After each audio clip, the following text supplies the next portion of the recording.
बिस्मिल्लाहिर्रहमानिर्रहीम। अन अबी हुरैरह रज़ियल्लाहु तआला अन्हु अन नबी सल्लल्लाहु अलैहि वसल्लम क़ाल अल ईमानु बिज़्उ व सबऊन शुअबा फ़अफ़ज़लुहा क़ौलु ला इलाहा इल्लल्लाह व अदनाहा इमाततुल अज़ा अनित तरीक़ वल हयाउ शुअबतुम मिनल ईमान।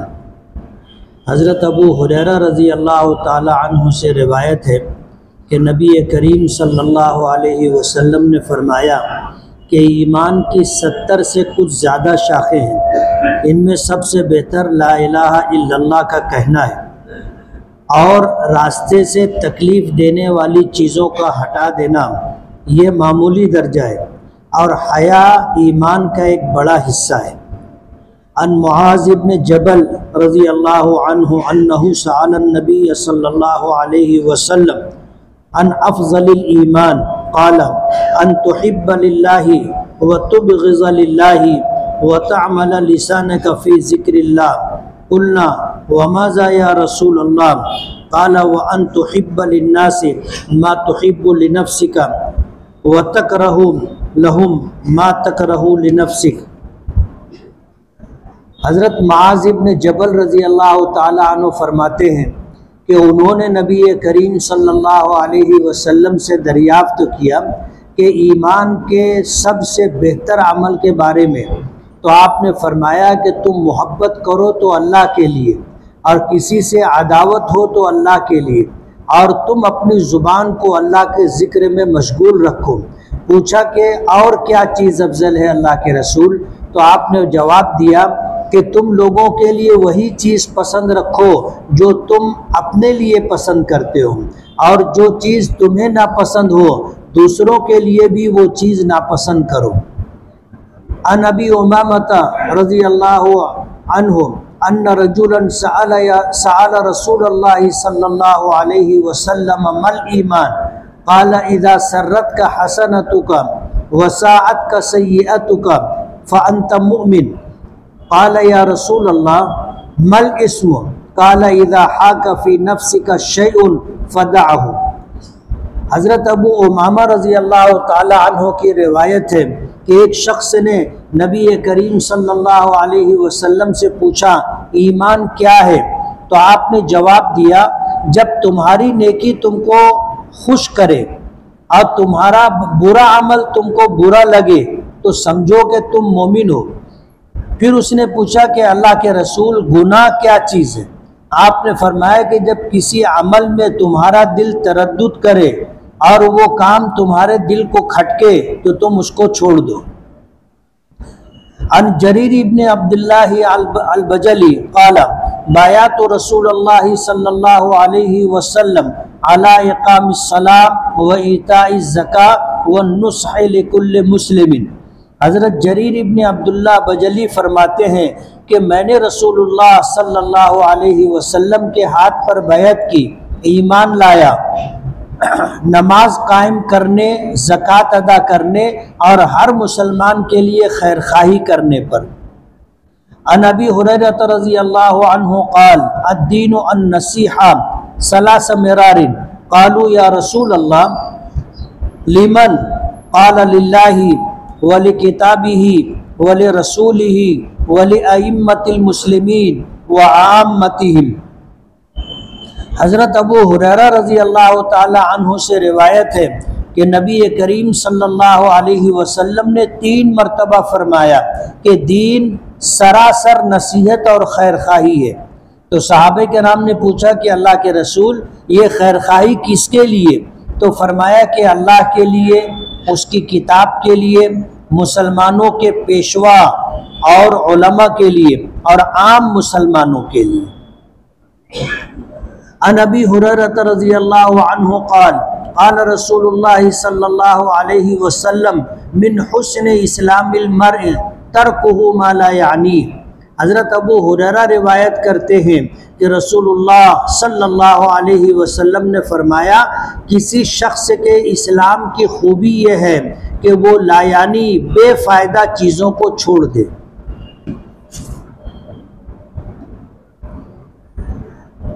हदीस पाक आपने सुनी उसका तर्जुमा भी आपने सुना। पहली हदीस में हज़रत अबू हुरैरा फरमाते हैं कि नबी करीम सल्लल्लाहु अलैहि वसल्लम ने फरमाया कि ईमान की 70 से ज़्यादा शाखें, ईमान के 70 से ज़्यादा शोबे।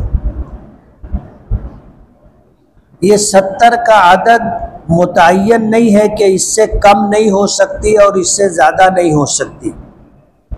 जाहिर बात है, ईमान उन तमाम चीज़ों को शामिल है जिन कामों का करना अल्लाह को पसंद है, और उन तमाम चीज़ों को शामिल है जिनका करना अल्लाह को नापसंद है।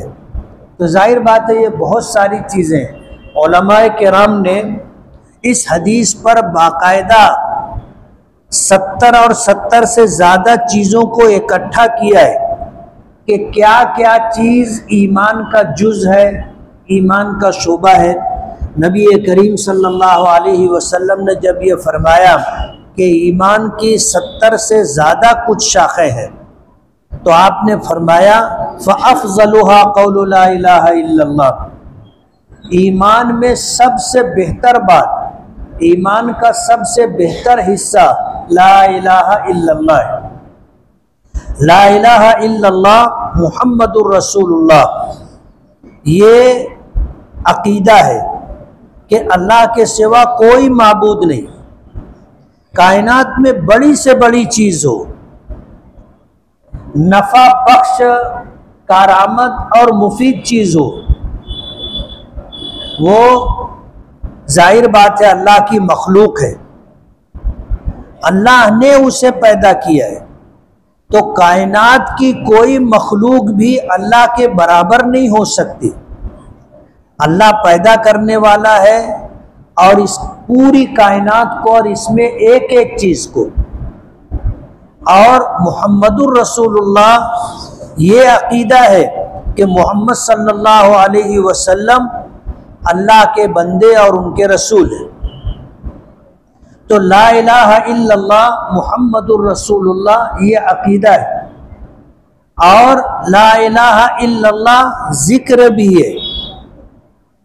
अफजलु जिक्र ला इलाहा इल्लल्लाह, सबसे बेहतरीन जिक्र ला इलाहा इल्लल्लाह है। अल्हम्दुलिल्लाह, ऐसे लोग हैं जो इतनी कसरत से इसका विर्द करते हैं कि रोज़ाना हज़ारों की तादाद में पढ़ते ला इलाहा इल्लल्लाह, सांस हर सांस के साथ पढ़ते। जब कहते हैं, जब सांस अंदर जाती है तो ला इलाहा इल्लल्लाह, बाहर निकलती है सांस अंदर जाती है तो ला इलाहा, बाहर निकलती है तो इल्लल्लाह। ये मामूल बना लिया है, हर सांस के साथ ला इलाहा इल्लल्लाह। पिछले 2-3 दिन पहले एक शख्स से मुलाकात हुई, उम्र दराज शख्स थे, मुसलसल उनके होंठ हिल रहे थे। मैंने देखा, मुलाकात की, मैंने पूछा कि आप क्या पढ़ रहे हैं। उन्होंने बताया कि जब से बच्चे काम करने लगे, मैं घरेलू मसरूफियात से फारिग हो गया, तो ज़्यादातर वक्त मैं मस्जिद में रहता हूँ, ज़्यादातर वक्त, और हर वक्त ला इलाहा इल्लल्लाह, ला इलाहा इल्लल्लाह, ला इलाहा इल्लल्लाह पढ़ता रहता हूँ। तो मैंने कहा कितनी मर्तबा पढ़े होंगे? तो बोले 1,70,00,000 मर्तबा पढ़ चुका मैं। कितनी मर्तबा? 1,70,00,000 मर्तबा पढ़ चुका। अल्हम्दुलिल्लाह, ऐसे लोग भी हैं। तो ईमान का सबसे अफजल शोबा ला इलाहा इल्लल्लाह, और ईमान का सबसे कम दर्जा इमाततुल अज़ा अनित तरीक़, रास्ते पर कोई तकलीफ दे चीज़ हो, रास्ते पर कोई भी तकलीफ दे चीज़ हो, केले का छिलका हो, कांच का टुकड़ा हो, ईंट का रोड़ा हो, पत्थर हो, जिस पर पैर पड़ने से चलने वाले राहगीर लोगों को तकलीफ हो, गंदगी हो, ऐसी तमाम चीज़ों का रास्ते से हटा देना ये भी ईमान का एक शोबा है। और फिर फरमाया वल हया शुअबतुम मिनल ईमान, के हया यानी शर्म ये भी ईमान का एक शोबा है। नबी करीम सल्लल्लाहु अलैहि वसल्लम की खिदमत में एक शख्स आया और आकर के अपने छोटे भाई के बारे में कहने लगा कि ये शर्माता बहुत है, ये शर्माता बहुत है। तो हुजूर ने फरमाया कि ये अच्छी सिफत है। अल हया शुअबतुम मिनल ईमान, हया ईमान का एक शोबा है।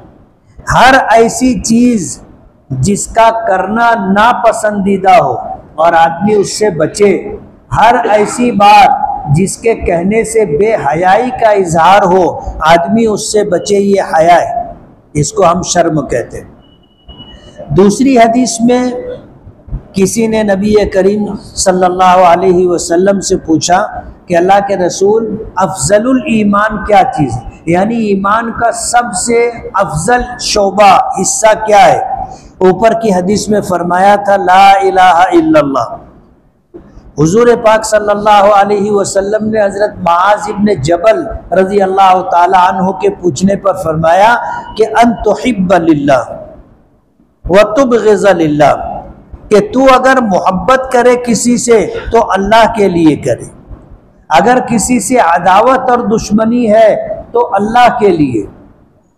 यानी जो आदमी अल्लाह का नेक बंदा हो, आदमी मोहब्बत करे उसकी नेकियों की वजह से, उसकी खूबियों की वजह से, या आदमी किसी से अगर मोहब्बत और ताल्लुक़ रखे तो अपने मफाद के लिए नहीं बल्कि अल्लाह की रज़ा के लिए ताल्लुक़ रखे, और अगर किसी से अदावत और दुश्मनी हो तो अपनी वजह से ना हो, वो अल्लाह का नाफरमान बंदा है और ऐसे अमाल करता है जिससे समाज को नुकसान पहुँचे, अल्लाह की नाराज़गी, तो इस वजह से आदमी किसी से अदावत और दुश्मनी रखे, अपना मफाद, अपना नुकसान पेशे नज़र नहीं बल्कि अल्लाह की रज़ा पेशे नज़र हो। किसी से मोहब्बत करे तो अल्लाह के लिए करें, और किसी से अगर नाराज़गी है और किसी से दुश्मनी और अदावत है तो सिर्फ अल्लाह के लिए। और फिर फरमाया वतअमल लिसानक फी ज़िक्रिल्लाह, कि तू अपनी ज़ुबान को अल्लाह के ज़िक्र में मशगूल रखे, ये अफजल अमल है। और फिर पूछा कि अल्लाह के रसूल और क्या चीज़ है, तो हुजूर ने फरमाया कि तुम लोगों के लिए वही चीज़ पसंद करो जो अपने लिए पसंद करते हो, और जो चीज़ तुम्हें ख़राब लगती है, बुरी लगती है, तो तुम दूसरों के लिए भी उस चीज़ को बुरा समझो। आदमी क्या करता है, जो अपने को पसंद होता है वो अपने लिए, और जो नापसंद होता है वो दूसरों के लिए। ऐसा नहीं होना चाहिए। फिर एक हदीस में हुजूर ने फरमाया, एक शख्स ने पूछा कि अल्लाह के रसूल ईमान क्या है, ईमान क्या है?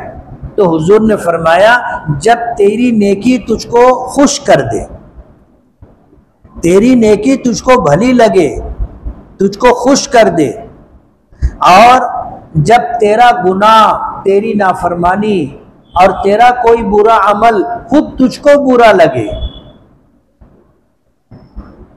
तो ये इस बात की अलामत है कि तेरे अंदर ईमान है। और ईमान की वजह से नेकी करने से खुशी हो रही है और गुनाह करने से दिल कबीदा हो जा रहा है, तो ये समझ ले कि तेरे पास ईमान है। बाज़ उलमा ने फरमाया कि जब ये मकाम किसी शख्स को मिले कि उसकी नेकी उसको खुद अच्छी लगने लगे और उसका गुनाह, बुरा अमल उसको खुद बुरा लगने लगे, तो ये समझ ले कि उसके पास ईमान है और कामिल ईमान है। फिर उस शख्स ने पूछा कि अल्लाह के रसूल गुनाह क्या है, मल इस्म, गुनाह क्या है? तो हुजूर पाक सल्लल्लाहु अलैहि वसल्लम ने फरमाया कि दिल में अगर कोई बात खटक रही है तो वो खटकने वाली चीज जो है नाफरमानी और गुनाह है।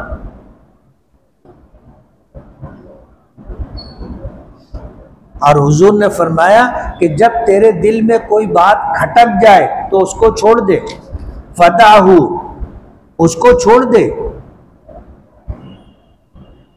एक हदीस में जिसे इमाम बुखारी रहमतुल्लाह अलैह ने नक़ल किया, हुजूर ने फरमाया कि नेकी और भलाई बिल्कुल वाज़ेह, गुनाह और नाफरमानी बिल्कुल वाज़ेह। कुछ चीज़ें ऐसी होती है जो मुश्तबा होती है, जिनके नेकी होने में या बुराई होने में आदमी को पता नहीं है, इल्म नहीं है, इसे मुश्तबा कहते हैं। फरमाया कि जो आदमी मुश्तबा उमूर से बचेगा वो गुनाहों से बदरजे औला बचेगा। यानी जिस चीज़ों के मुतालिक, जिन चीज़ों के मुतालिक उसे पता है कि ये गुनाह और नाफरमानी है, आदमी उससे बचता है। और उससे भी बचता है जिसके बारे में उसे मालूम नहीं है कि ये नेकी है या गुनाह है, लेकिन दिल में उसको खटक गई, तो ये मुश्तबा चीज खटकी, फरमाया इसको छोड़ दे।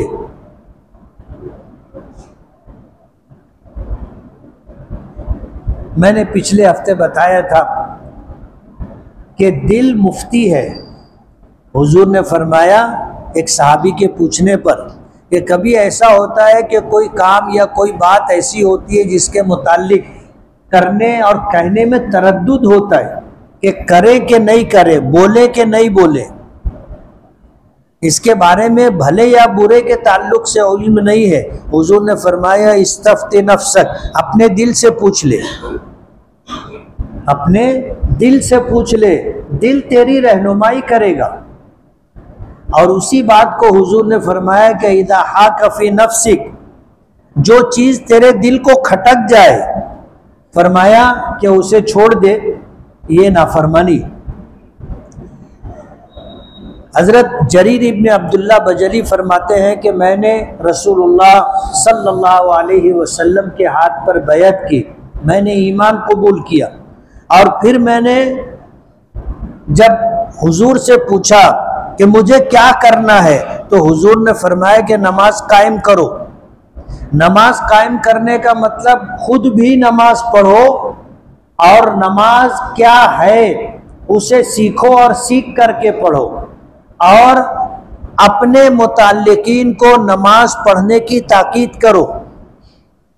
नमाज कायम करना एक है, नमाज पढ़ना, नमाज अदा करना वो अपना ज़ाती अमल है, और एक है नमाज कायम करना, यानी खुद भी नमाज पढ़ना, सीख करके नमाज पढ़ना और अपने मुताल्लिकीन को नमाज की ताकीद करना। व ईताई ज़का, और ज़कात अदा करना। हुजूर ने तीन बातें फरमाई, एक तो इकाम सलात, नमाज कायम करना, दूसरा ईताए ज़कात, ज़कात फ़र्ज हो जाए तो उसको पूरा पूरा हिसाब करके अदा करना। वन्नुस्ह लिकुल्लि मुस्लिमिन, और हर मुसलमान के लिए खैरखाही और भलाई के बारे में सोचना, किसी के बारे में बुरा मत सोचना। अगर तुम लोगों के लिए खैरखाही और भलाई के बारे में सोच रहे हो तो ये तुम्हारे पास ईमान है, और अगर तुम किसी मुसलमान के खिलाफ प्लानिंग कर रहे, साजिश कर रहे, उसको जानी या माली या समाजी नुकसान पहुंचाने का प्रोग्राम बना रहे हो, तो तुम उसके बदखा हो। अगर तुम्हारे पास ईमान होता तो तुम किसी मुसलमान के लिए ये नहीं करते। इसलिए जो लोग मुसलमानों को नुकसान पहुंचाने की कोशिश करते हैं उन्हें अपने ईमान की खैर मनानी चाहिए। हुजूर ने, हज़रत जरीर इब्न अब्दुल्ला ने जब हुजूर से बैअत की तो हुजूर ने जिन बातों की ताकीद की उसमें जहां नमाज कायम करना और पूरी पूरी ज़कात अदा करना, वहीं आपने फरमाया कि हर मुसलमान के साथ भलाई और खैरखाई का मामला करना। हज़रत अबू हुरैरा की हदीस है, फरमाया अद्दीन वन नसीहा, दीन सरासर खैरखाई है, दीन सरासर खैरखाई है, दीन सरासर खैरखाई है। 3 मरतबा तो लोगों ने पूछा कि अल्लाह के रसूल लेमन, दीन किसके लिए खैर खाही है? तो फरमाया कि अल्लाह के लिए, अल्लाह की किताबों के लिए, अल्लाह के रसूलों के लिए, आम मुसलमानों के पेशवा, मुसलमानों के उलमा के लिए और आम मुसलमानों के लिए। शारहीन फरमाते हैं कि ये जो अमल है खैर खाही अल्लाह के लिए, तो अल्लाह के लिए खैर खाही क्या है? अल्लाह के लिए खैर खाही ये है बंदा अपने और अल्लाह अपने खुदा के दरमियान कोई खोट ना रखे।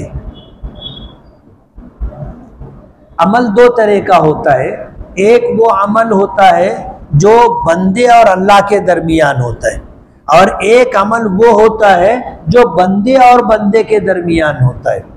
तो जिन चीज़ों का ताल्लुक हमारे और अल्लाह के दरमियान है उसमें खोट नहीं होनी चाहिए, ये अल्लाह के लिए खैर खाई। अल्लाह की किताब के लिए खैर खाई,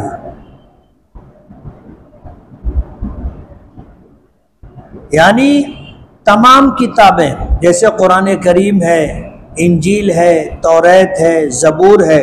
आज तो कुरान करीम हमारे पास है, हमारे पास तौरात, इंजील और ज़बूर नहीं है, और ये किताब नापैद हो गई। आज जो किताबें तौरात, इंजील और ज़बूर के नाम से दुनिया में पाई जाती हैं, हम उसके मुतालिक यकीन के साथ नहीं कह सकते कि ये वही किताब है जो अल्लाह ने हज़रत मूसा पर, हज़रत ईसा पर और हज़रत दाऊद पर उतारी थी।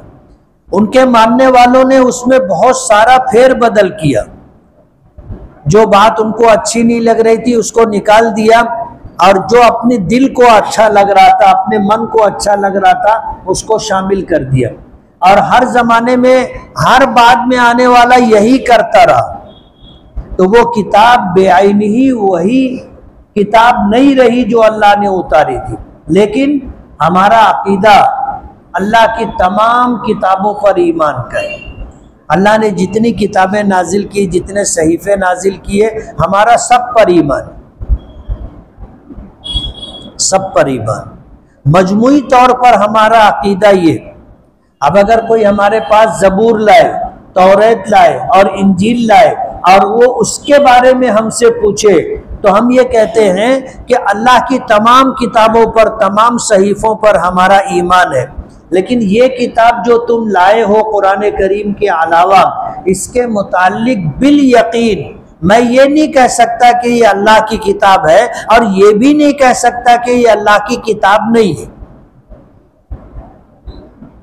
इसलिए कि इन किताबों के मानने वालों ने इसमें फेर बदल किया है। अब ये उस हालत पर नहीं है जिस हालत पर नाजिल हुई थी, तो मैं नहीं कह सकता कि ये अल्लाह की किताब है।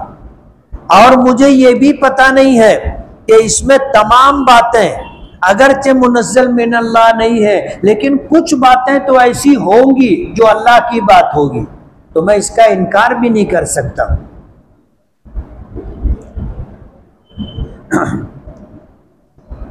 वले अइम्मतुल मुस्लिमीन, और आम मुसलमानों के लिए, मुसलमानों के अइम्मा, मुसलमानों के पेशवा, मुसलमानों के उलमा, उनके साथ भलाई और खैर खाही ये है कि हम उनकी इताअत और फर्मा बरदारी करें।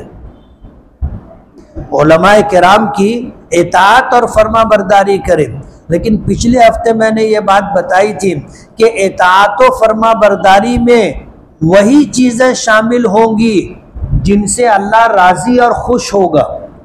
अल्लाह को नाराज़ करके हम किसी की बात नहीं मान सकते। अगर कोई आलिम हमें नमाज छोड़ने के लिए कहे, हमारे माँ बाप हमको नमाज छोड़ने के लिए कहें, तो हम उनकी बात नहीं मानेंगे। अगर हमें उलमा, अइम्मा, पेशवा, हमारे बड़े अल्लाह की नाफरमानी करने के लिए कहे, हम उनकी बात नहीं मानेंगे। ला ताअता लि मखलूकिन फी मासियतिल खालिक, अल्लाह की नाफरमानी में किसी की इताअत व फर्मा बरदारी नहीं।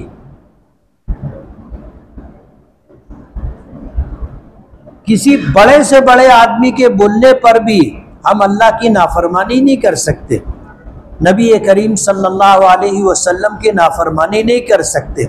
हम किसी की बात मानेंगे तो वही बात मानेंगे जो अल्लाह उसके रसूल की बात होगी।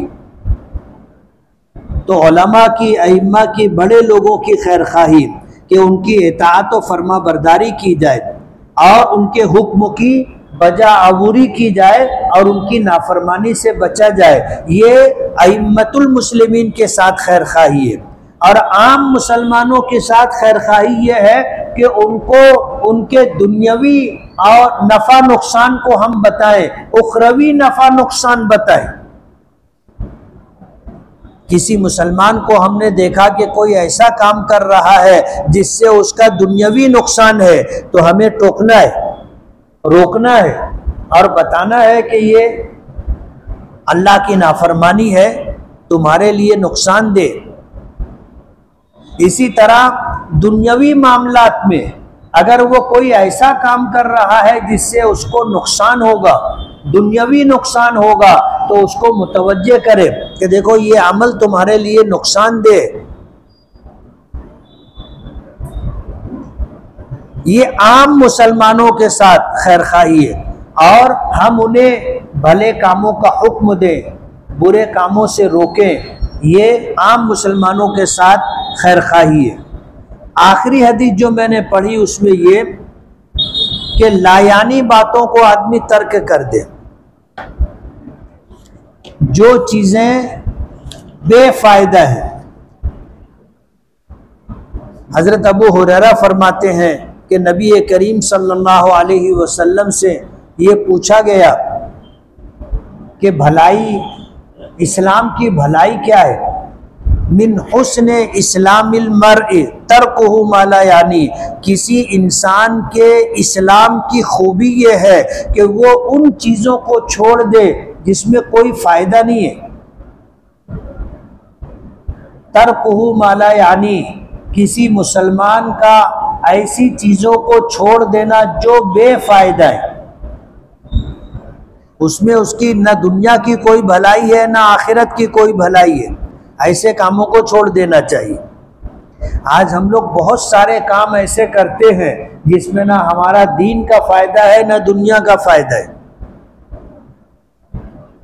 सोशल मीडिया पर लोग लगे रहते और बेशुमार काम ऐसे हैं जिसका ना कोई दीनी फायदा है न दुनियावी फायदा है। ला यानी बेफायदा, बेमतलब की बातें कहना करना, ये इस्लाम की खूबी के खिलाफ है। किसी अच्छे मुसलमान से ये अमल नहीं सादिर होगा। अच्छा मुसलमान वो है जो बेफायदा चीज़ों को छोड़ दे, ला यानी बातों को छोड़ दे। तर्कुहु मा ला यानी, जिसमें दुनिया और आखिरत की कोई भलाई नहीं है, कोई खैरखाई नहीं है, ऐसे कामों को छोड़ देना ये किसी इंसान के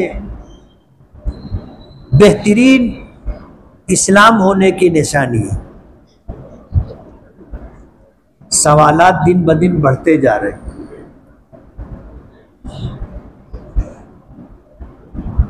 अपने दर्स के अलावा दर्स से ज़्यादा वक्त इसमें लग जाता है।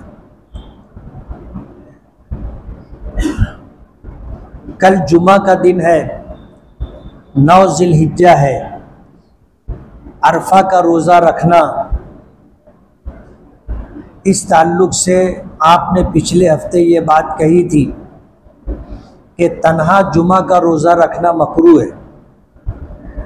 हदीस पाक में यही आता है। नबी करीम सल्लल्लाहु अलैहि वसल्लम ने जो बात इरशाद फरमाई है वो यही है जो मैंने बयान की थी। उलमा ने ये बात बयान की है, फुक़हा ने ये बात बयान की है कि अगर कोई ऐसा रोज़ा हो, ऐसा रोज़ा जिसकी फजीलत बयान की गई, या एक इंसान का मामूल है कि वो महीने की फ़लाँ तारीख़ को रोज़ा रखता है और इत्तेफाक से वो तारीख़, वो दिन जुमा का आ गया, तो उलमा फरमाते हैं कि तन्हा जुमा का रोज़ा भी रख सकता है।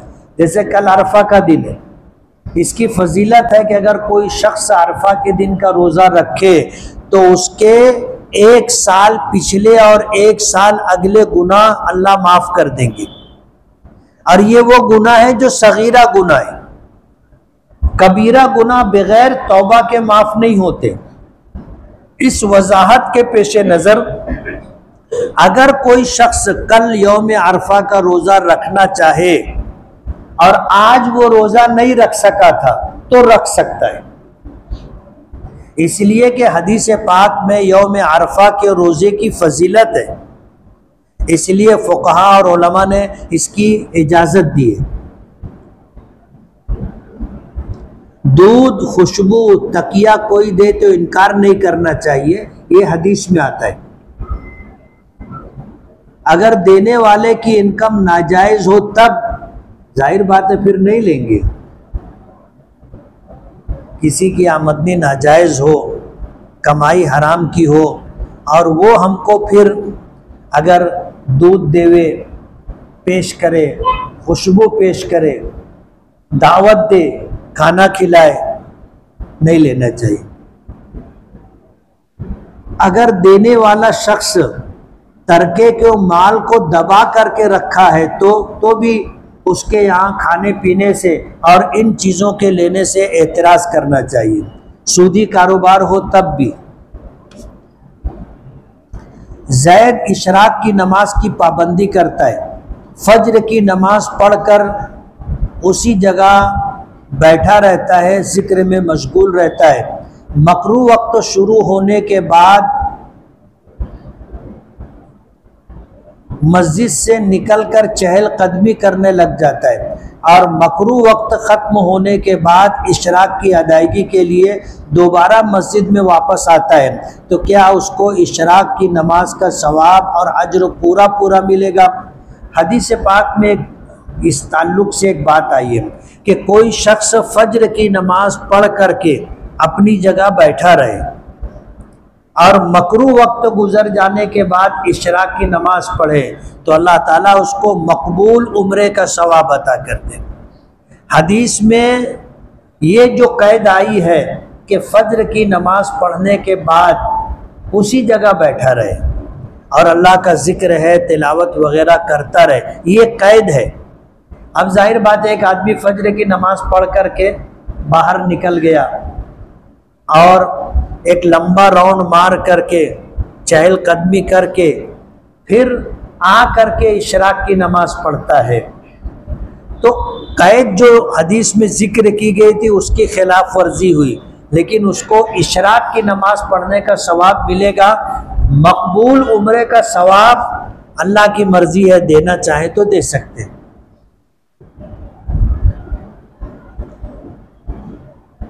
बाजार में चौथा कलमा पढ़ने की फजीलत है, लेकिन अगर हम रात में बाजार से गुजरे तो दुकानें तो सब बंद रहती, तब चौथा कलमा पढ़ना चाहिए। जैसे बाजार गफलत की जगह है, आदमी वहाँ जाता है, खरीदो फरोख्त में लग जाता है, अल्लाह के जिक्र से गाफिल हो जाता है, तो चौथा कलमा पढ़ने की फजीलत है। रात को भी अगर आदमी बाजार से गुजरे तो पढ़े तो इंशाअल्लाह उसको अजर सवाब मिलेगा। पुरानी कब्र कितने साल के बाद पलट देना चाहिए? हर जगह मौसम के लिहाज से फ़र्क होता है। जो इलाके गर्म हैं वहाँ पर मय्यत को दफन किया जाए तो उसका जिस्म और हड्डियाँ जल्दी ख़त्म हो जाती हैं, और जो सर्द इलाके होते हैं वहाँ पर ख़त्म होने में ज़्यादा वक्त लगता है।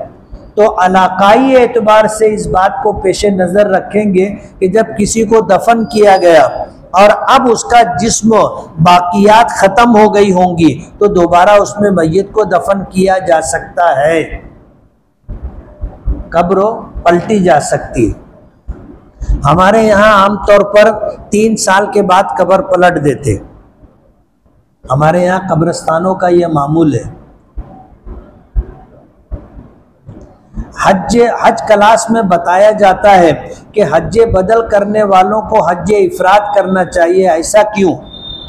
हज क़िरान और हज तमत्तो क्यों नहीं? हज बदल करने वाले के लिए अफजल ये है कि वो हज इफराद करे, लेकिन अगर वो हज तमत्तो या क़िरान करना चाहे तो हज बदल करवाने वालों की इजाज़त ज़रूरी है।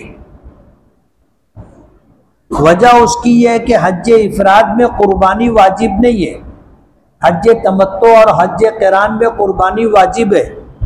अब अगर कोई आदमी अपनी सहूलत के लिए हज बदल में हज तमत्तो या क़िरान करना चाहे तो उलमा ने लिखा है कि कुर्बानी का खर्चा हज बदल करने वाले को देना पड़ेगा, करवाने वाले को नहीं।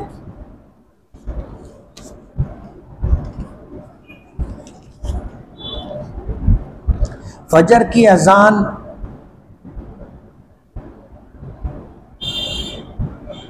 कुछ मस्जिदों में वक्त से पहले दे दी जाती है, तो क्या ये लोग की अजान तक तहज्जुद पढ़ सकते हैं? पढ़ सकते हैं। सुबह सादिक होने से पहले अगर आपको वक्त मालूम है कि सुबह सादिक का वक्त ये है, वहाँ तक आप तहज्जुद पढ़ सकते हैं, और जब सुबह सादिक हो गई तो तहज्जुद का वक्त ख़त्म हो गया। हुजूर पाक सल्लल्लाहु अलैहि वसल्लम के ज़माने में आपके दो मुअज्जिन थे, एक हज़रत बिलाल हबशी रज़ी अल्लाह ताला अन्हु और एक अब्दुल्ला इब्ने उम्मे मक्तूम रज़ी अल्लाह ताला अन्हु। तो एक मुअज्जिन अजान देते थे सुबह सादिक होने से पहले, और ये अजान अलामत होती थी उन लोगों के लिए कि जो लोग पहले से तहज्जुद पढ़ रहे हैं अब जा कर के आराम कर लें, और जो लोग आराम कर रहे थे वो उठ कर आ कर के तहज्जुद पढ़ लें। और हज़रत बिलाल रज़ी अल्लाह ताला अन्हु के मुताल्लिक आता है कि लोग उनको कहते थे कि हो गई सुबह सादिक अजान दो, तो फिर वो अजान देते थे।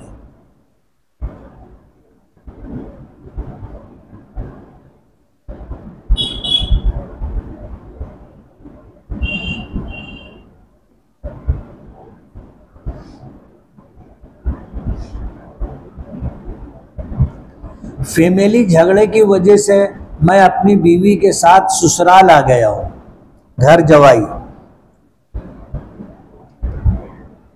मेरे अब्बू अम्मी मुझे अपने घर आने नहीं देते, तो मैं क्या करूँ? ससुराल में रहूँ या अब्बू अम्मी से हक मांगूँ? अम्मी अब्बू ने आपको पाल पोस कर इस काबिल बना दिया कि अब तुम शादीशुदा हो गए, कमाने लग गए, तो तुम अपना कमाओ, अपना खाओ, अपने लिए सारे इंतज़ामात करो। माँ बाप की जिम्मेदारी ख़त्म हो गई, और जब तक माँ बाप जिंदा हैं वहाँ तक तुम माँ बाप से अब कुछ मांग नहीं सकते, उनकी जिम्मेदारी ख़त्म हो गई। अब तुम अगर अपना हिस्सा मांगना चाहो तो तुमको मिलेगा नहीं। माँ बाप देना चाहे तो दे दे, लेकिन तुमको मांगने का हक नहीं है। जब माँ बाप नहीं रहेंगे तो विरासत में उनका तरका तकसीम होगा, फिर तुमको जो लेना है वो ले लेना, जो मिलेगा शरीयत से वो तुम्हारा हिस्सा होगा। आगे पूछा है कि मेरा भाई मेरी बीवी पर हाथ उठाता है तो सब्र करूं या एक्शन लूं?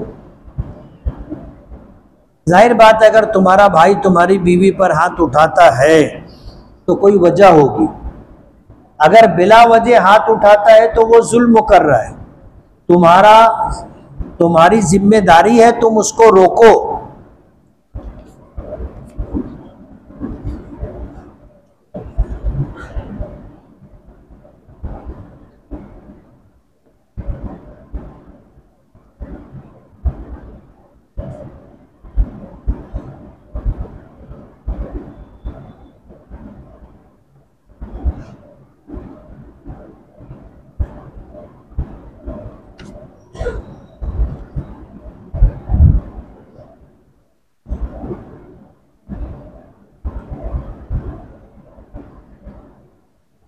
आप हज़रत पीर जुल्फ़िकार दामत बरकातहुम से बैत है।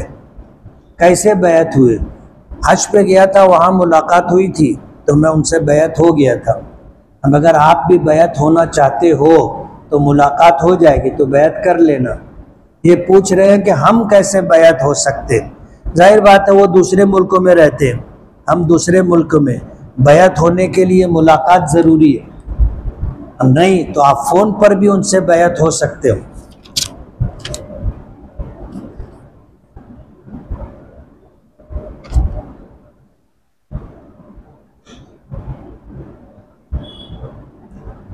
बगैर किसी दबाव के बल्कि जानबूझकर ईद उल अज़हा की नमाज मस्जिद में पढ़ी जाती है, तो क्या इमाम को तर्क सुन्नत का गुनाह मिलेगा?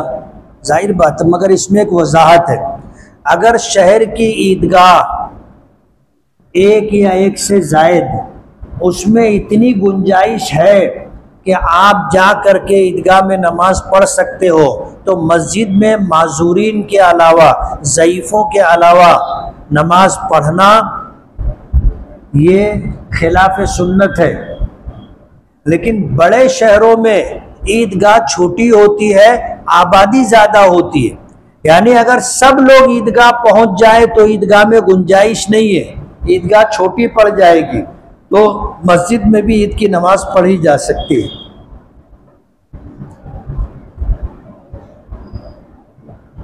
प्राइवेट स्कूलों में एडमिशन फ़ीस बहुत ज़्यादा है, जिसकी वजह से गरीब बच्चे एडमिशन नहीं ले पाते।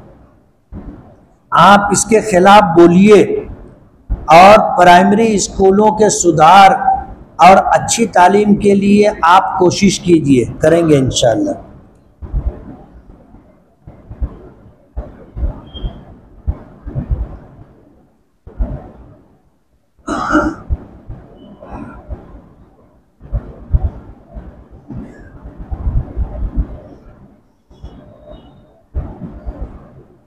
मौलाना सलाहुद्दीन सैफी साहब ने हज क्लास में बताया कि मताफ में अगर वज़ू टूट जाए तो वज़ू करने के लिए बाहर जाना पड़ता है जो बहुत दूर है, तो फव्वारे वाली बोतल से आप वज़ू कर ले तो हो जाएगा। एक होता है वज़ू में गस्ल, यानी हाथ धोना, चेहरा धोना, पैर धोना, और गस्ल के लिए इतना पानी ज़रूरी है कि वो बह जाए। अब फव्वारे वाली बोतल से अगर ऐसे मारा जाए और हाथ को अच्छी तरह रगड़ करके फिर इतना उस पर मारा जाए कि पानी बह करके टपक जाए, तो ये धोना हो गया। और हाथ गीला करके फेर दिया जाए, जैसे हम लोग सर का मसा करते हैं, तो उसमें इतने पानी की ज़रूरत नहीं है कि वो बहे। हाथ गीला करके हमने फेर लिया सर पर, मसा हो जाएगा। सजदे तिलावत का सही तरीका क्या है? सजदे तिलावत का तरीका यह है कि आदमी सजदा करे, और सजदा कहते हैं पेशानी और नाक का ज़मीन पर टिक जाना। आदमी बैठे बैठे तिलावत कर रहा था, सजदे की आयत पढ़ी तो दो जानू बैठ करके सजदा कर ले, ये काफ़ी है, खड़ा होना ज़रूरी नहीं है।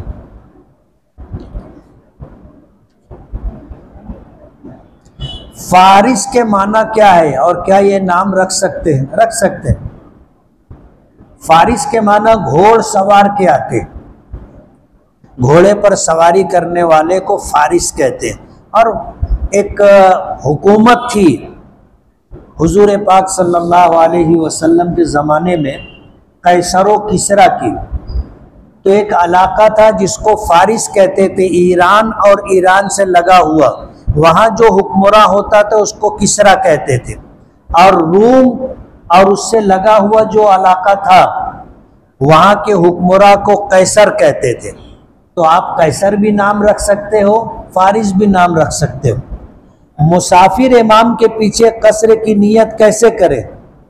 मुसाफिर इमाम के पीछे कसर की नियत अगर हम खुद भी मुसाफिर हैं तो करेंगे। इमाम भी मुसाफिर है, हम भी मुसाफिर हैं, तो पीछे इस इमाम के नमाज कसर ऐसे नियत करके पढ़ लेंगे। और अगर हम मुकीम हैं तो हम कसर की नियत नहीं करेंगे। और इमाम की जिम्मेदारी है कि वो अगर मुसाफिर है और इमामत कर रहा है तो 2 रकात पर सलाम फेर करके वो ये कहे कि जो लोग मुकीम हैं वो अपनी नमाज पूरी कर ले, इमाम मुसाफिर है। और ये बात पहले भी कही जा सकती है, नमाज शुरू करने से पहले आदमी कह दे कि भाई मैं मुसाफिर हूँ, मैं 2 रकात पर सलाम फेर दूंगा। जो मुसाफिर नहीं है मुकीम है, मेरे सलाम फेरने के बाद वो मेरे साथ सलाम ना फेरे, वो खड़े होकर के अपनी नमाज पूरी कर ले। क्या उम्रा करने के बाद हज फर्ज हो जाता है? नहीं, उम्रा करने से हज फर्ज नहीं होता। कुर्बानी के लिए जानवर की उम्र कितनी होनी चाहिए? बकरी बकरा हो तो 1 साल, भैंस भैंसा हो तो 2 साल, ऊंट हो तो 5 साल।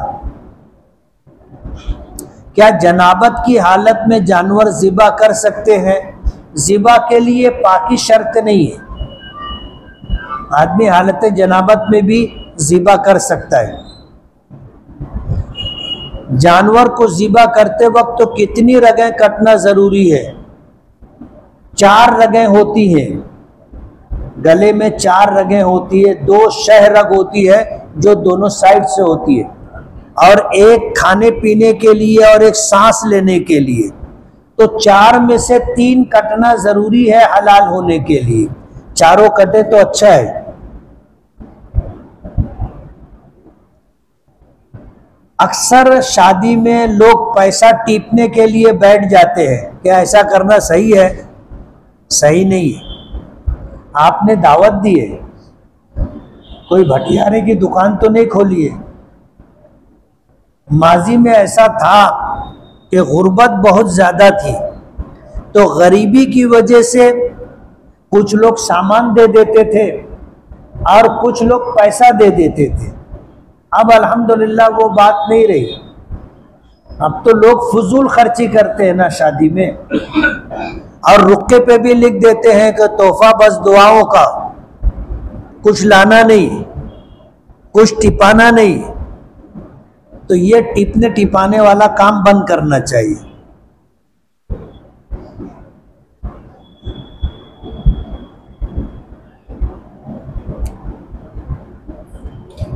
जानवर ज़िबा करने के बाद कसाई का कौड़ी करना कैसा है? नहीं करने देना चाहिए।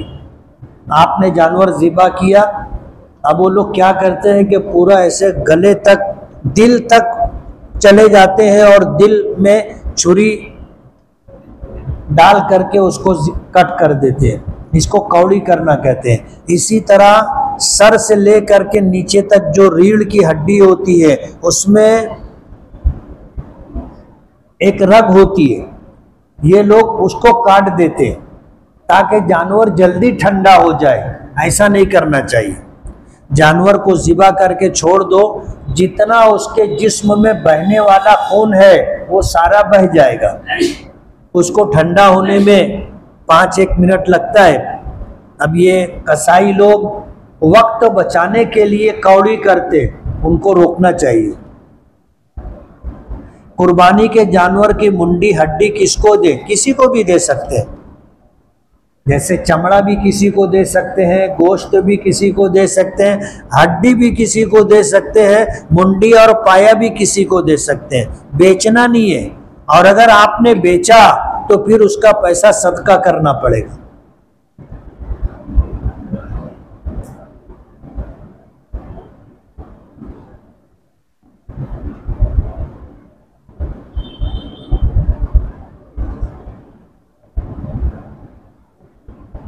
शहर के कुछ जाहिल लोग उलमाए किराम पर आवाज़ उठाते हैं, तनकीद करते हैं, बुरा भला कहते हैं। तो ऐसे जाहिल लोगों का क्या अंजाम है?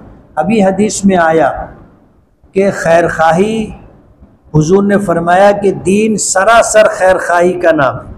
उसमें एक हिस्सा ये था कि वह नुस्ल अइम्मतिल मुस्लिमीन, मुसलमानों के अइम्मा, उलमा, पेशवा, बड़े लोगों के साथ खैरखाई ये है कि हम उनको बुरा भला ना कहें, तनकीद ना करें, भली बातों में उनकी इताअत व फर्मा बरदारी करें। जिन कामों के करने से वो मना करते हैं और ये वो काम है जिनसे अल्लाह उसके रसूल ने मना किया है, तो इसमें उनकी इताअत व फर्मा बरदारी करें।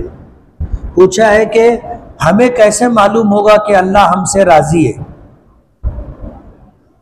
अल्लाह हमसे राज़ी है, एक नेकी करने के बाद दूसरी नेकी की तौफीक का मिलना अल्लाह के राज़ी होने की अलामत है। अल्लाह जब राज़ी होता है तो तौफीक अता करता है। जैसे किसी ने पूछा था कि हमने नमाज पढ़ी, कबूल हुई कि नहीं हुई, तो उलमा ने फरमाया कि पहली नमाज के बाद जब दूसरी नमाज की अल्लाह ने तौफीक दी तो ये अलामत है कि तुम्हारी पहली नमाज अल्लाह ने कबूल कर ली है।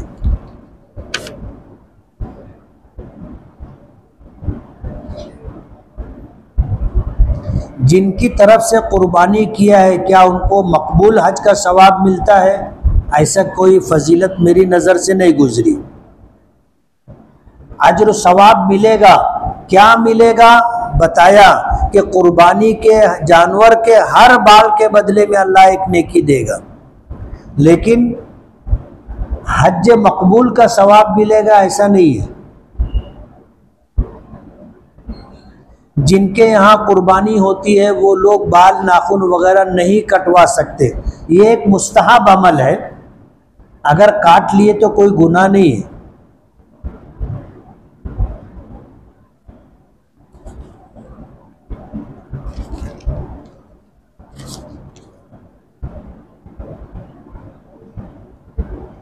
आजकल लोग नई दुल्हनों को मज़ारों पर ले जाकर, दरगाहों पर ले जाकर पैर पड़वाते हैं, ये अमल कैसा है? जाहिर बात है पैर पड़ने का ये अमल अपने इस्लाम में नहीं है, ये गैरों का तरीका है। उम्रा करने वाले को हाजी कह सकते हैं क्या? नहीं कह सकते। हज करने वाले को हाजी कहेंगे, उम्रा करने वाला हाजी नहीं है।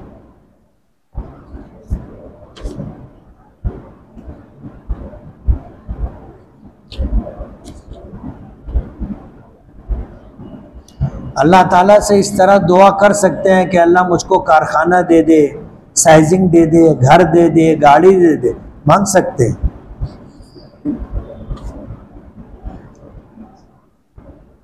जानवर को ज़िबा करते वक्त किस पहलू पर लेटाए?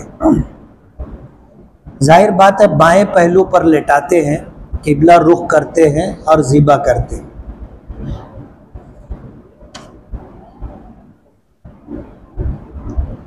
किसी शख्स का पैंट पैजामा या लुंगी टखने से नीचे हो तो क्या गुनाह होगा?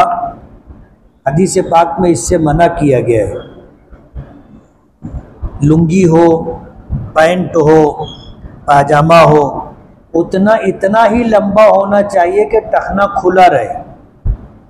हदीस में हुजूर ने बाकायदा इसकी वजाहत की है। आपका मामूल ये था कि आप टखने से ऊपर तक की तहबंद या पैजामा पहनते थे।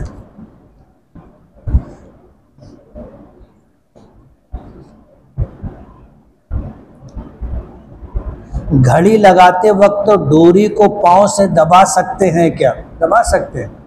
आदमी जब घड़ी लगाता है तो वो कोना दबाने के लिए आदमी पैर का अंगूठा इस्तेमाल करता है, कर सकते हैं।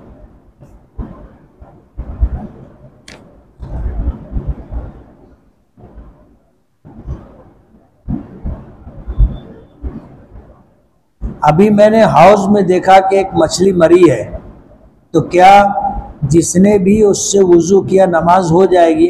हो जाएगी। जो जानवर पानी में रहते हैं, पानी के जानवर हैं, उनके मरने से पानी नापाक नहीं होता।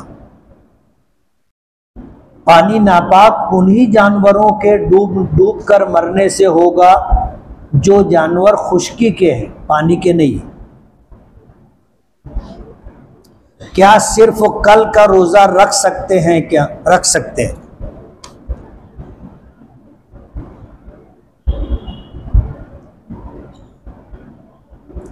मैं हाफिज हूँ, मेरा एक दोस्त था, उसका इंतकाल हो गया। वो मेरे साथ रहता था और मेरे ऊपर खर्च करता था। मेरा एक ही दोस्त था। सवाल यह है कि जिस तरह हाफिज़ के माँ बाप को क़यामत के दिन ताज पहनाया जाएगा तो मेरे दोस्त को क्या इनाम मिलेगा? तुमको इख्तियार दिया गया है हाफिज़ कुरान को कि वो 10 लोगों की सिफारिश कर सकता है कि अल्लाह इसको माफ़ कर दे और जन्नत अता कर दे। जिसकी सिफारिश करेगा अल्लाह उसको माफ़ भी करेंगे, जन्नत भी देंगे।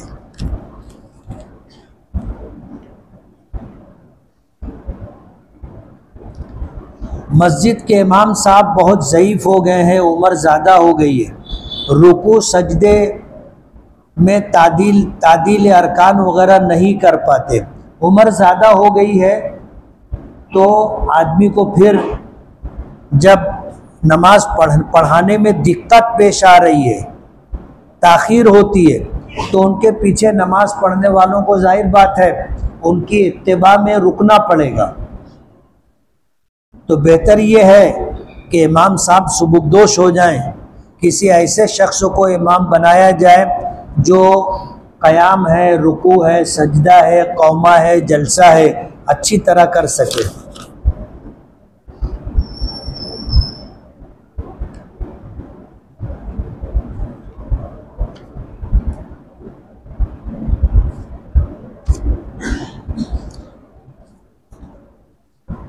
क्या मुक्तदी को इमाम की नियत करना ज़रूरी है?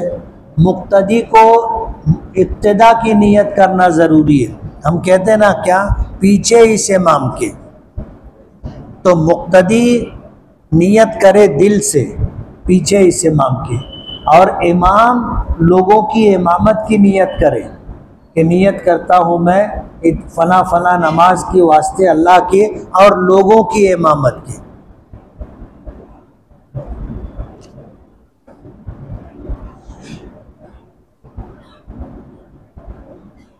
कुर्बानी का जानवर ख़रीदा था, वो बीमार हो गया या चोरी हो गया,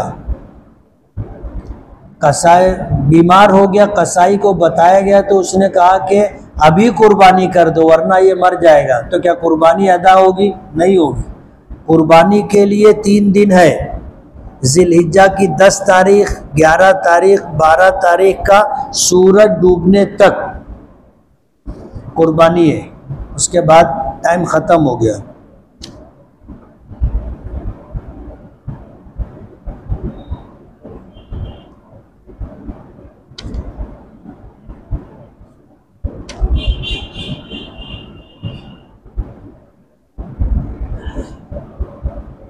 जानवर ज़िबा करने के बाद लोग दाढ़ी भी मुंडवा लेते। ये 10 दिन में बाल नहीं काटते, जानवर ज़िबा हुआ दाढ़ी मुंडवा लेते। दाढ़ी तो मुंडवाना गुनाह है। आदमी जो लोग दाढ़ी मुंडवाते हैं, कटवाते हैं, वो गलत करते हैं।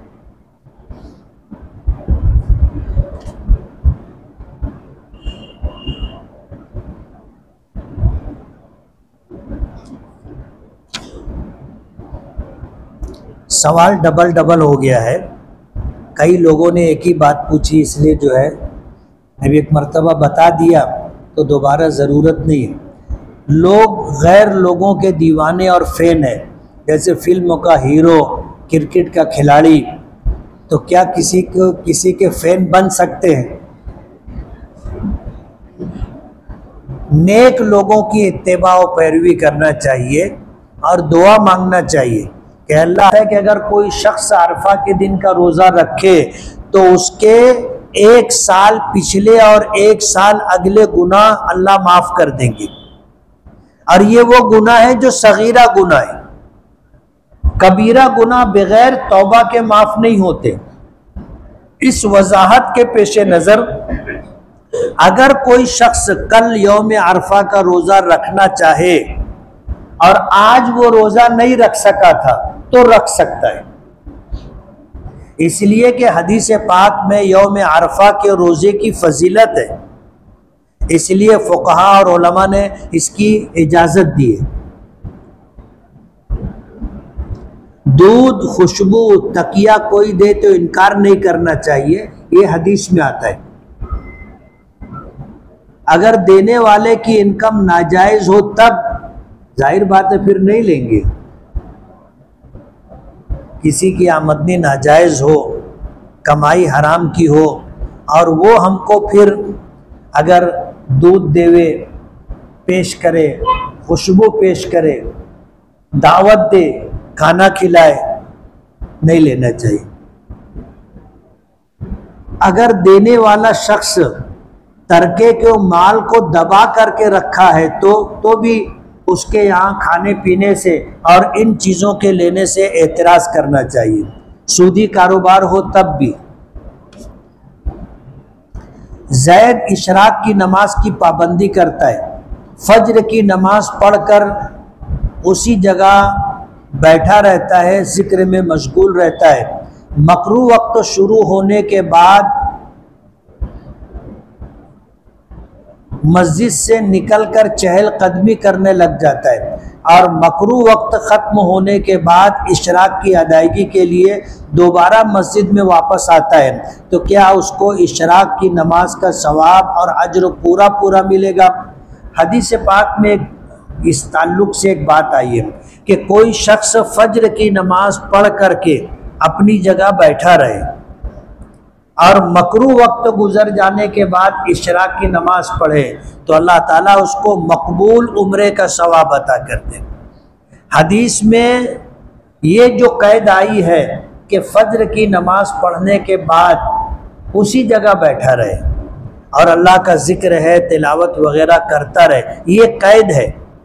अब जाहिर बात है एक आदमी फज्र की नमाज पढ़ करके बाहर निकल गया और एक लंबा राउंड मार करके चहल कदमी करके फिर आ करके इशराक की नमाज पढ़ता है, तो कैद जो हदीस में जिक्र की गई थी उसकी खिलाफ वर्जी हुई, लेकिन उसको इशराक की नमाज पढ़ने का सवाब मिलेगा। मकबूल उम्रे का सवाब अल्लाह की मर्जी है, देना चाहे तो दे सकते हैं।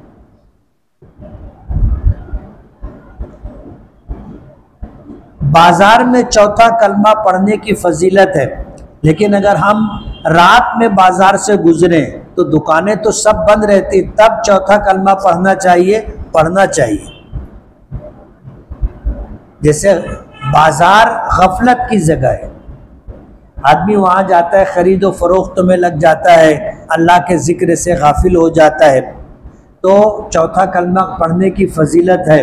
रात को भी अगर आदमी बाजार से गुजरे तो पढ़े तो इंशाअल्लाह उसको अजर सवाब मिलेगा। पुरानी कब्र कितने साल के बाद पलट देना चाहिए? हर जगह मौसम के लिहाज से फ़र्क होता है। जो इलाके गर्म है वहाँ पर मय्यत को दफन किया जाए तो उसका जिस्म और हड्डियाँ जल्दी ख़त्म हो जाती हैं, और जो सर्द इलाके होते हैं वहाँ पर ख़त्म होने में ज़्यादा वक्त लगता है। तो इलाकाई एतबार से इस बात को पेश नज़र रखेंगे कि जब किसी को दफन किया गया और अब उसका जिस्म बाकियात ख़त्म हो गई होंगी तो दोबारा उसमें मय्यत को दफन किया जा सकता है, कब्र पलटी जा सकती है। हमारे यहाँ आमतौर पर 3 साल के बाद कब्र पलट देते, हमारे यहाँ कब्रिस्तानों का यह मामूल है। हज क्लास में बताया जाता है कि हज बदल करने वालों को हज इफराद करना चाहिए, ऐसा क्यों? हज किरान और हज तमत्तो क्यों नहीं? हज बदल करने वाले के लिए अफजल ये है कि वो हज इफराद करे, लेकिन अगर वो हज तमत्तो या किरान करना चाहे तो हज बदल करवाने वालों की इजाज़त ज़रूरी है। वजह उसकी यह है कि हज इफराद में कुर्बानी वाजिब नहीं है, हज तमत्तो और हज किरान में कुर्बानी वाजिब है। अब अगर कोई आदमी अपनी सहूलत के लिए हज बदल में हज तमत्तो या किरान करना चाहे तो उलमा ने लिखा है कि कुर्बानी का खर्चा हज बदल करने वाले को देना पड़ेगा, करवाने वाले को नहीं।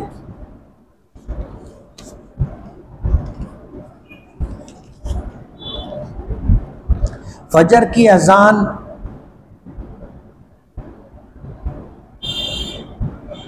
कुछ मस्जिदों में वक्त से पहले दे दी जाती है, तो क्या ये लोग की अजान तक तहज्जुद पढ़ सकते हैं? पढ़ सकते हैं। सुबह सादिक होने से पहले अगर आपको वक्त मालूम है कि सुबह सादिक का वक्त ये है, वहाँ तक आप तहज्जुद पढ़ सकते, और जब सुबह सादिक हो गई तो तहज्जुद का वक्त ख़त्म हो गया। हुजूर पाक सल्लल्लाहु अलैहि वसल्लम के ज़माने में आपके दो मुअज्जिन थे, एक हज़रत बिलाल हबशी रज़ी अल्लाह ताला अन्हु और एक अब्दुल्ला इब्ने उम्मे मक्तूम रज़ी अल्लाह ताला अन्हु। तो एक मुअज्जिन अजान देते थे सुबह सादिक होने से पहले, और ये अजान अलामत होती थी उन लोगों के लिए कि जो लोग पहले से तहज्जुद पढ़ रहे हैं अब जा कर के आराम कर लें, और जो लोग आराम कर रहे थे वो उठ कर आकर के तहज्जुद पढ़ लें।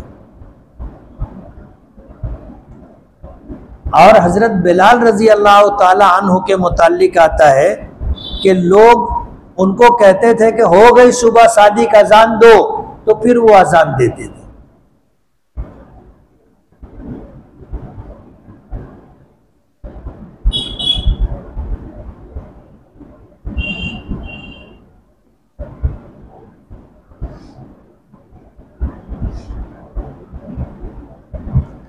फैमिली झगड़े की वजह से मैं अपनी बीवी के साथ ससुराल आ गया हूँ, घर जवाई।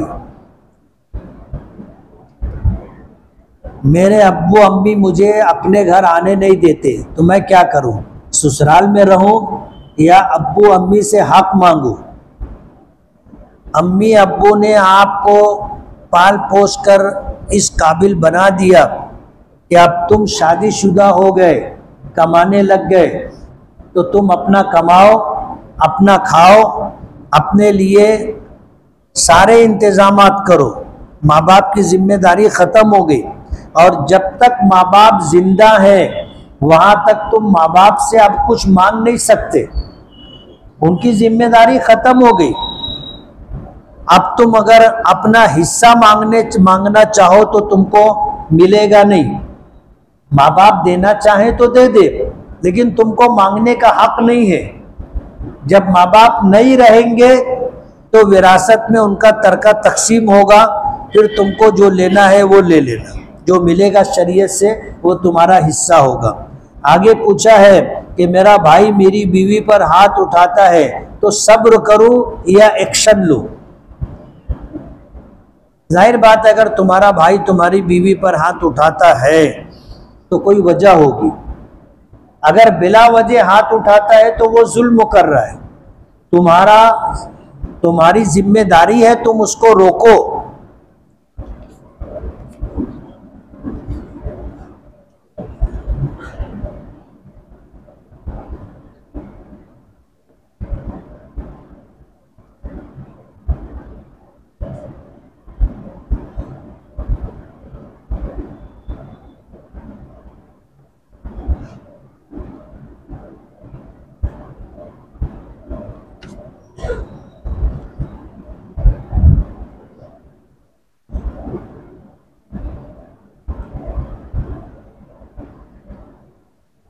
आप हज़रत पीर जुल्फ़िकार दामद बरकातहुम से बैत है।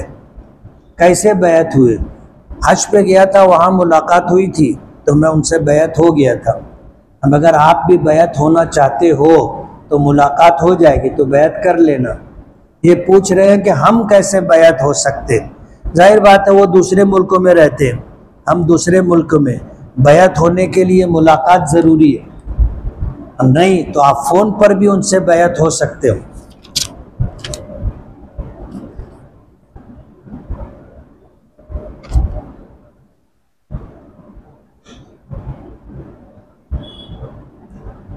बगैर किसी दबाव के बल्कि जानबूझकर ईद उल अज़हा की नमाज मस्जिद में पढ़ी जाती है, तो क्या इमाम को तर्क सुन्नत का गुनाह मिलेगा? जाहिर बात है, मगर इसमें एक वजाहत है। अगर शहर की ईदगाह एक या एक से जायद उसमें इतनी गुंजाइश है कि आप जा कर के ईदगाह में नमाज पढ़ सकते हो, तो मस्जिद में माजूरीन के अलावा, ज़ईफ़ों के अलावा नमाज पढ़ना ये खिलाफ सुन्नत है।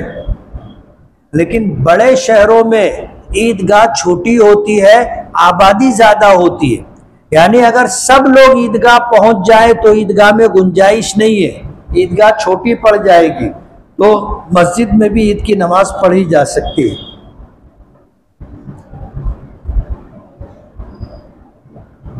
प्राइवेट स्कूलों में एडमिशन फीस बहुत ज़्यादा है, जिसकी वजह से गरीब बच्चे एडमिशन नहीं ले पाते।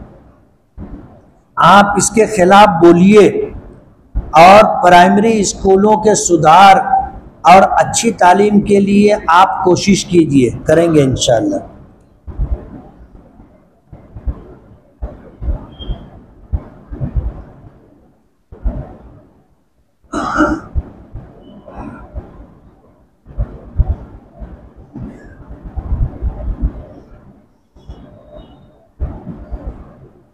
मौलाना सलाहुद्दीन सैफी साहब ने हज क्लास में बताया कि मताफ में अगर वज़ू टूट जाए तो वज़ू करने के लिए बाहर जाना पड़ता है, जो बहुत दूर है।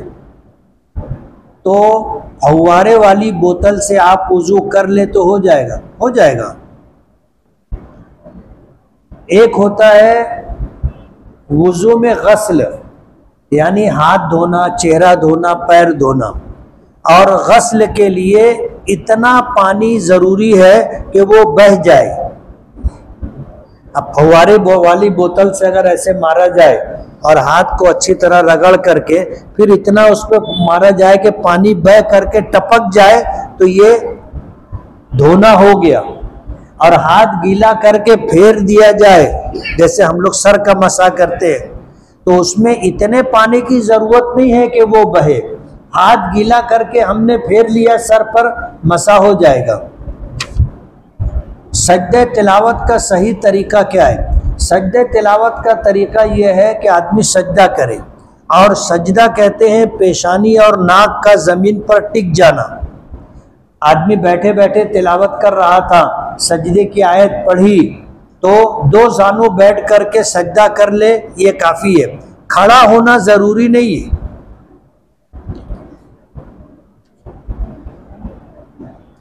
फारिस के माना क्या है और क्या ये नाम रख सकते हैं? रख सकते हैं।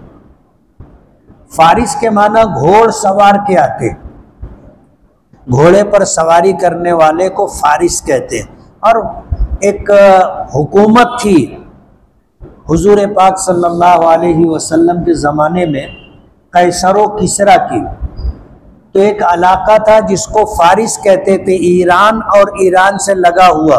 वहाँ जो हुक्मरान होता था उसको किसरा कहते थे, और रूम और उससे लगा हुआ जो इलाका था वहाँ के हुक्मरान को कैसर कहते थे। तो आप कैसर भी नाम रख सकते हो, फारिस भी नाम रख सकते हो। मुसाफिर इमाम के पीछे कसर की नियत कैसे करें?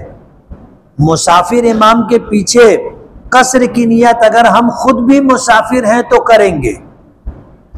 इमाम भी मुसाफिर है, हम भी मुसाफिर हैं, तो पीछे इस इमाम के नमाज कसर ऐसे नियत करके पढ़ लेंगे। और अगर हम मुकीम हैं तो हम कसर की नियत नहीं करेंगे।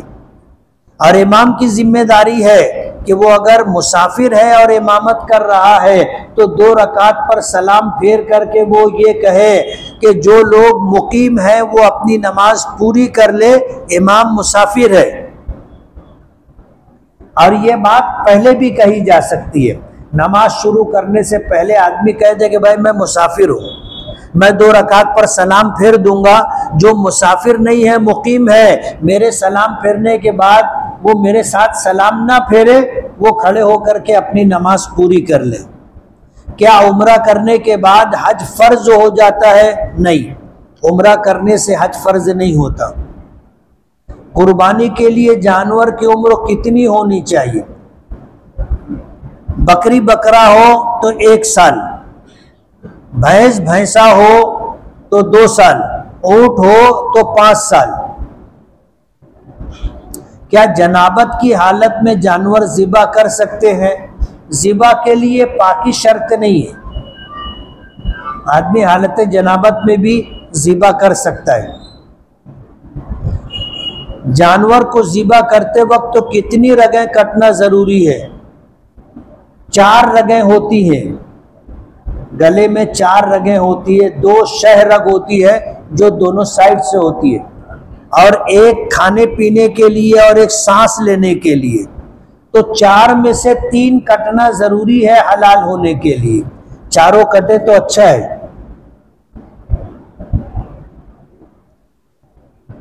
अक्सर शादी में लोग पैसा टीपने के लिए बैठ जाते हैं। क्या ऐसा करना सही है? सही नहीं है। आपने दावत दी है, कोई भटियारे की दुकान तो नहीं खोली है। माजी में ऐसा था कि गुर्बत बहुत ज़्यादा थी, तो गरीबी की वजह से कुछ लोग सामान दे देते थे और कुछ लोग पैसा दे देते थे। अब अल्हम्दुलिल्लाह वो बात नहीं रही। अब तो लोग फजूल खर्ची करते हैं ना शादी में, और रुक्के पे भी लिख देते हैं कि तोहफा बस दुआओं का, कुछ लाना नहीं, कुछ टिपाना नहीं। तो ये टिपने टिपाने वाला काम बंद करना चाहिए।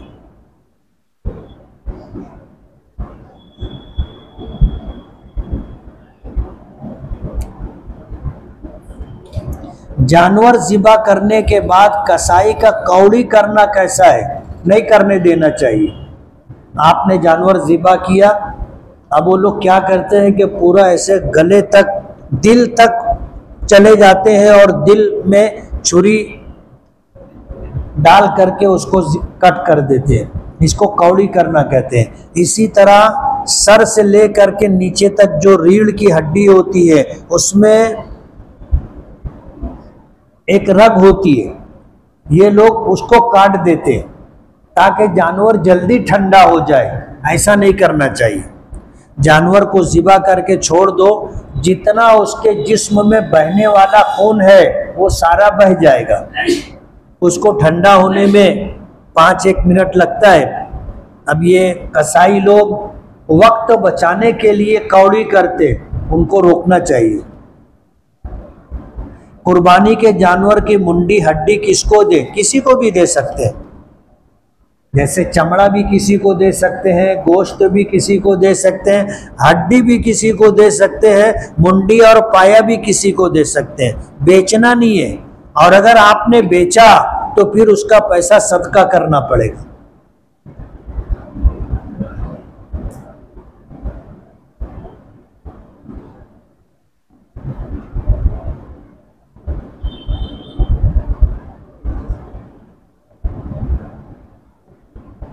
शहर के कुछ जाहिल लोग उलमाए किराम पर आवाज़ उठाते हैं, तनकीद करते हैं, बुरा भला कहते हैं। तो ऐसे जाहिल लोगों का क्या अंजाम है? अभी हदीस में आया कि खैरखाही, हुजूर ने फरमाया कि दीन सरासर खैरखाही का नाम है।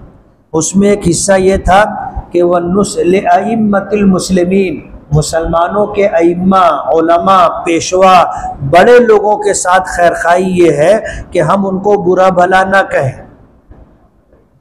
तनकीद ना करें, भली बातों में उनकी इताअत व फरमा बरदारी करें।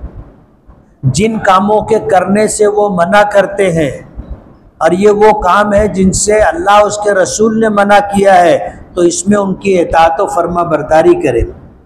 पूछा है कि हमें कैसे मालूम होगा कि अल्लाह हमसे राज़ी है? अल्लाह हमसे राज़ी है। एक नेकी करने के बाद दूसरी नेकी की तौफीक का मिलना अल्लाह के राज़ी होने की अलामत है। अल्लाह जब राज़ी होता है तो तौफीक अता करता है। जैसे किसी ने पूछा था कि हमने नमाज पढ़ी, कबूल हुई कि नहीं हुई? तो उलमा ने फरमाया कि पहली नमाज के बाद जब दूसरी नमाज की अल्लाह ने तौफीक दी तो ये अलामत है कि तुम्हारी पहली नमाज अल्लाह ने कबूल कर ली है।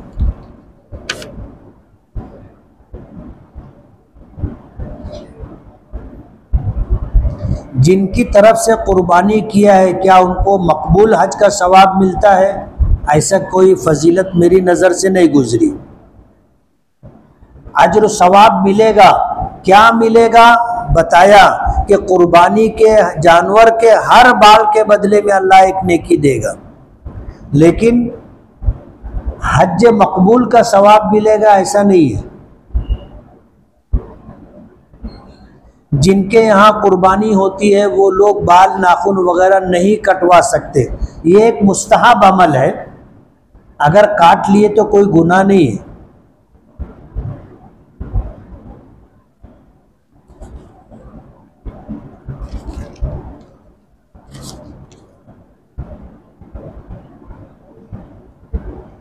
आजकल लोग नई दुल्हनों को मज़ारों पर ले जाकर, दरगाहों पर ले जाकर पैर पड़वाते हैं, ये अमल कैसा है? जाहिर बात है पैर पड़ने का ये अमल अपने इस्लाम में नहीं है, ये गैरों का तरीका है। उम्रा करने वाले को हाजी कह सकते हैं क्या?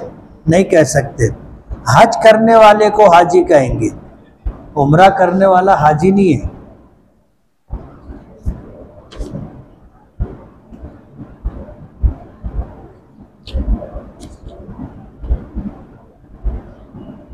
अल्लाह ताला से इस तरह दुआ कर सकते हैं कि अल्लाह मुझको कारखाना दे दे, साइजिंग दे दे, घर दे दे, गाड़ी दे दे, मांग सकते हैं।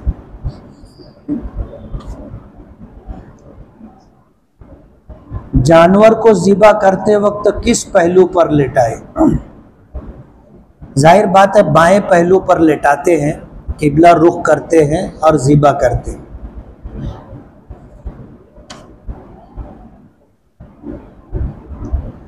किसी शख्स का पैंट पैजामा या लुंगी टखने से नीचे हो तो क्या गुनाह होगा? हदीस पाक में इससे मना किया गया है। लुंगी हो, पैंट हो, पाजामा हो, इतना ही लंबा होना चाहिए कि टखना खुला रहे। हदीस में हुजूर ने बाकायदा इसकी वजाहत की है। आपका मामूल ये था कि आप टखने से ऊपर तक की तहबंद या पैजामा पहनते थे।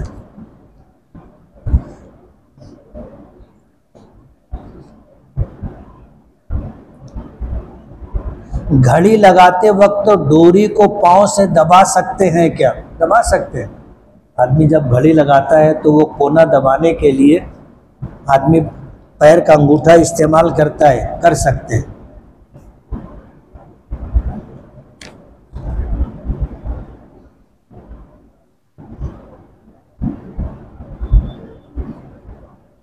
अभी मैंने हाउस में देखा कि एक मछली मरी है, तो क्या जिसने भी उससे वुजू किया नमाज हो जाएगी? हो जाएगी। जो जानवर पानी में रहते हैं, पानी के जानवर हैं, उनके मरने से पानी नापाक नहीं होता। पानी नापाक उन्हीं जानवरों के डूब कर मरने से होगा जो जानवर खुश्की के हैं, पानी के नहीं। क्या सिर्फ कल का रोजा रख सकते हैं? क्या रख सकते हैं।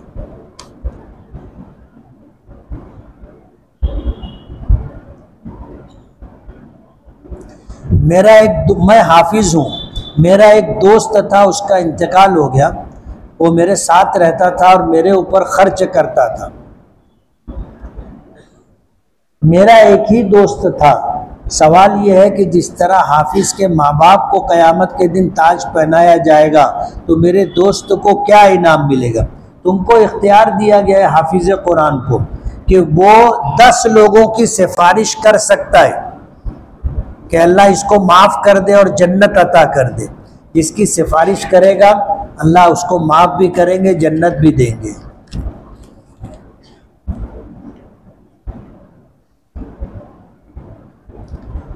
मस्जिद के इमाम साहब बहुत ज़ईफ़ हो गए हैं, उम्र ज़्यादा हो गई है, रुकू सजदे में तादील अरकान वगैरह नहीं कर पाते।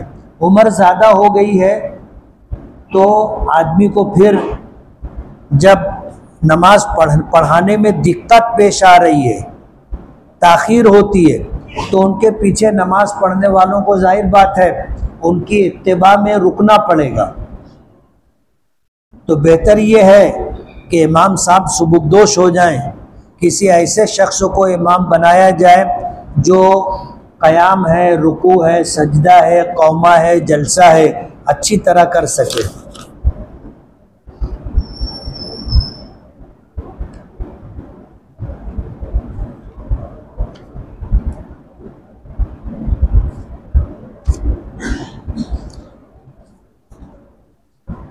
क्या मुक्तदी को इमाम की नियत करना ज़रूरी है? मुक्तदी को इक्तिदा की नियत करना ज़रूरी है। हम कहते हैं ना, क्या पीछे इस इमाम के, तो मुक्तदी नियत करे दिल से पीछे इस इमाम की, और इमाम लोगों की इमामत की नियत करे कि नियत करता हूँ मैं फ़ला फ़ला नमाज के वास्ते अल्लाह के और लोगों की इमामत की।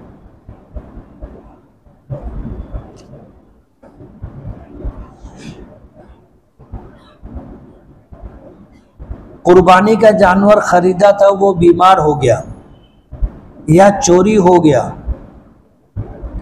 कसाई बीमार हो गया, कसाई को बताया गया तो उसने कहा कि अभी कुर्बानी कर दो वरना ये मर जाएगा, तो क्या कुर्बानी अदा होगी? नहीं होगी।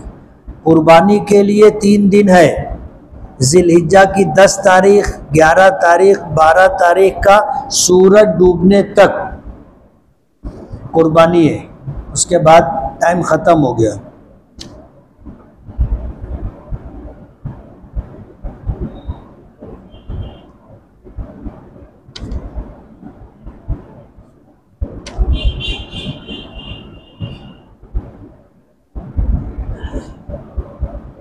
जानवर ज़िबा करने के बाद लोग दाढ़ी भी मुंडवा लेते।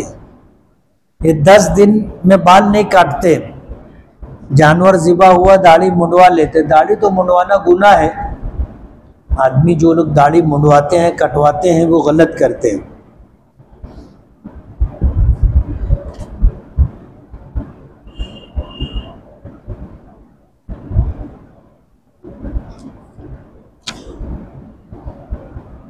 सवाल डबल डबल हो गया है, कई लोगों ने एक ही बात पूछी, इसलिए जो है मैं भी एक मर्तबा बता दिया तो दोबारा ज़रूरत नहीं है। लोग गैर लोगों के दीवाने और फ़ैन है, जैसे फिल्मों का हीरो, क्रिकेट का खिलाड़ी, तो क्या किसी के फ़ैन बन सकते हैं?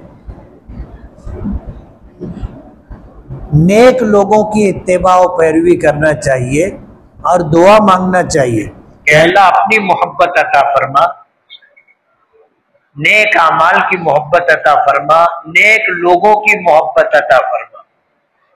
इसके उसके फैन बनने से क्या मिलेगा? वो तो तुमको जानते भी नहीं, उनको पता भी नहीं है कि तुम उनको पसंद करते हो। नेक लोगों का फैन बनना चाहिए।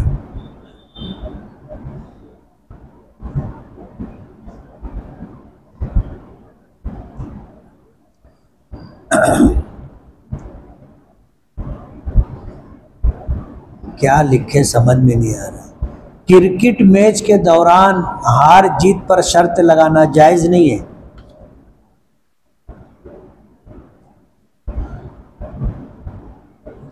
मेरी बहू के पेट में दर्द रहता है और ऐसा लगता है जैसे कोई सुई चुभा रहा है, हाथ पैर में दर्द रहता है, बहुत इलाज कराया, फ़ायदा नहीं है। चौथा कलमा सुबह और शाम पाबंदी के साथ 100 मरतबा पढ़ने के लिए कहो, आगे पीछे 3 मरतबा दरूद शरीफ, इंशाअल्लाह इफाका हो जाएगा।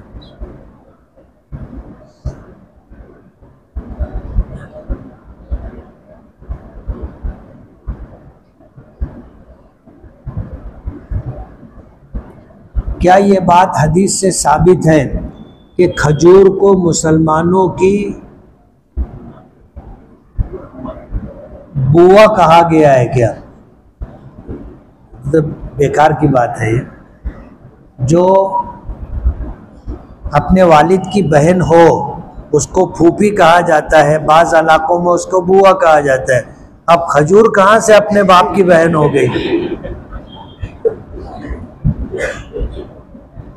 सवाल करने के लिए भी कुछ आदमी में सूझबूझ होनी चाहिए। इसलिए अच्छा सवाल पूछने के लिए भी आदमी सूझबूझ रखता हो तो अच्छा सवाल करेगा। मैंने पीछे बताया था कि एक उस्ताद थे, क्लास में काफ़ी बच्चे थे। एक बच्चा ऐसा था जो कभी कुछ पूछता नहीं था। उस्ताद ने उससे कहा कि तू कुछ पूछता नहीं है, पूछा कर। अब इत्तेफाक से किताब फ़िक़्ह की पढ़ाई जा रही थी, रोज़े का मसला आया तो रोज़े की तारीफ़ बताई कि रोज़ा किसको कहते हैं। तो ये बताया कि सुबह सादिक से ले कर के गुरूब आफ्ताब तक आदमी खाने से, पीने से, ख्वाहिशात नफसानी से रुका रहे रोज़े की नीयत से, तो रोज़ा होता है। अब उसने पूछ लिया कि हज़रत अगर सूरज नहीं डूबे तो? उन्होंने कहा कि तू मत पूछा कर। अब जाहिर बात है सूरज तो डूबेगा ही, ऐसा कैसे होगा कि सूरज ना डूबे? तो बात वही पूछनी चाहिए जो पूछी जानी है। अब आदमी कुछ भी पूछेगा तो ये मुनासिब नहीं। बिस्मिल्लाह।